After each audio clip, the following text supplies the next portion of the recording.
যুবক বয়সে একটি মেয়েকে ভালোবেসে না পেয়ে মানসিকভাবে ভেঙে পড়েন তিনি। নেশায় আসক্ত হয়ে হারিয়ে ফেলেন মানসিক ভারসাম্য। শুরু হয় সেকলে বন্দি জীবন। সামর্থ্য অনুযায়ী তার পরিবার চিকিৎসা করালেও ফেরেনি তার হারানো স্মৃতি।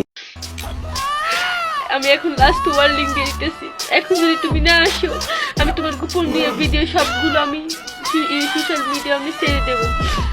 আমার কাছে আসো প্রিয়, আমি তোমাকে ছাড়া আমি থাকতে পারি না, আমার রাতে ঘুম হয় না। আমি এভাবে কান্না করতেছি, সোশ্যাল মিডিয়া ভিডিও ছাড়ছি, তোমার কি একটু মন খোলে না? আমাকে দেখে কি একটু মায়া হয় না? সারা জীবন হ্যান্ডেল মেরে